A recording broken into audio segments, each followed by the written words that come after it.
তো আসলে বাহিরে আসার পরে কিছু দূর হাইটে আসার পরে দেখতেছি বড় বড় যে পাইপগুলো, এই পাইপগুলো দিয়েই হয়তো মাটির নিচে যে পানির লাইন টানে। সৌদি আরবে অনেকেই শুনছেন যে মাটির নিচ দিয়ে পানির লাইন টানে।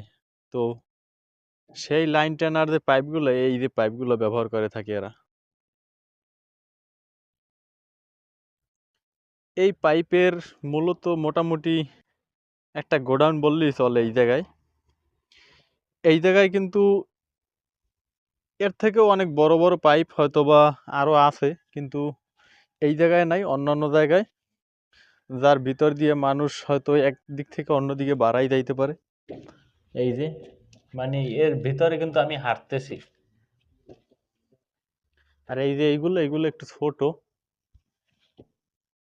দেখেন আসলে এই যে সাইডটা, এগুলো কিন্তু সম্পূর্ণ মানে একদম মাজরা, সব খেজুর গাছ, খেজুর গাছ ছাড়া আর কিছুই নেই এর ভিতরে। ওই যে একটা দেখা যায়, ওইটা হয়তো বা কোনো বাড়ি নাকি আমি নিজেও জানি না। আর ওই যে রোড, রোড দিয়ে গাড়ি ঘোড়া চলতেছে। এর চাইরো পাশে কিন্তু খেজুর গাছ, খেজুর গাছ ছাড়া আর কিছুই নেই। আর এই জায়গায় হয়তো বা কিছু লোকজন থাকে, যারা হয়তো বা এই পাইপগুলো বিক্রি করে না কি করে জানি না। এই কিছু গাড়ি, এরপরে দেখেন এই যে মানে ছোট্ট ছোট্ট যে পাইপ, এগুলো দিয়ে মানে নিচে আবার কি বলে মানে প্লাস্টার করছে। এই যে হয়তো বেশি বড় না, হয়তো বা এইখানেই হয়তো কোনো ইন্ডাস্ট্রিজ বা হয়তো কোনো কিছু হবে প্ল্যান্ট, এই জন্য হয়তো এইখানে এই পাইপগুলো আনছে। আর সম্পূর্ণ কাজ এখন পর্যন্ত শুরু হয় নাই, হয়তো বা শুরু করবে এইরকমের একটা কিছু। হয়তো আমি যে এতক্ষণ ভাবছিলাম হয়তো বা ক্রয় বিক্রয় করে, ওই রকমের কিছু না। যদি ওই রকমের হইতো তাহলে এরকমের তো আসলে করতো না। আর এই যে এগুলো কিন্তু ইট, মানে সৌদি আরবের যে ইটগুলো বিভিন্ন রকমের দেখেন, এই কিন্তু একখান ইট, এক পিস, মানে এতটু, আমাদের বাংলাদেশের মতো কিন্তু এক না। আর একটা আছে বলক, যেটা হয়তো বা এই যে এই কিন্তু একখান বলক, এইগুলো দিয়ে হয়তো বা পাশের যে দেয়ালগুলো এইগুলো আর কি কাজ করে।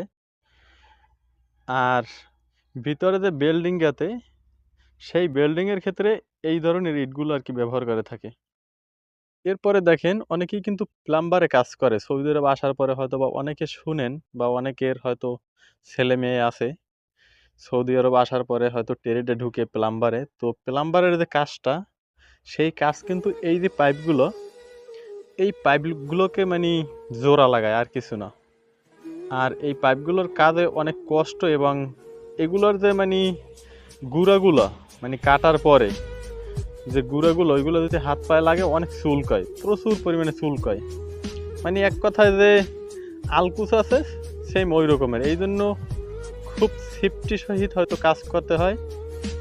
আর এই জন্য এই কাজের ঘন্টার রেটও একটু বেশি দেয়, যার জন্য হয়তো বা কষ্টও বেশি। আর এই হচ্ছে প্লাম্বারের কাজের পাইপ, যেগুলো দিয়ে হয়তো বা মাটির নিচে লাইন টানে, হয়তো উপর দিয়ে প্রথমে জোড়া দেয়, এরপরে হয়তো বা মাটিতে পুঁতে দেয়।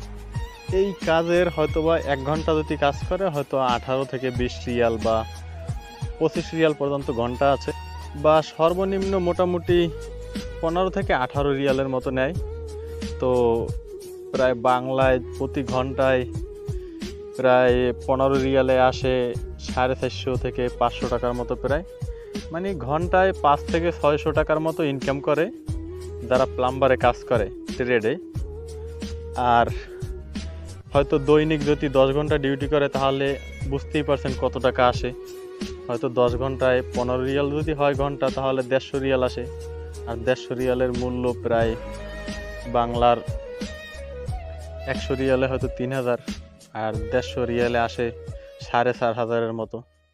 তো 4.5 থেকে 5000-এর মতো দৈনিক ইনকাম করে যারা এই প্লাম্বারের কাজে আসে বা ট্রেডে কাজ করে।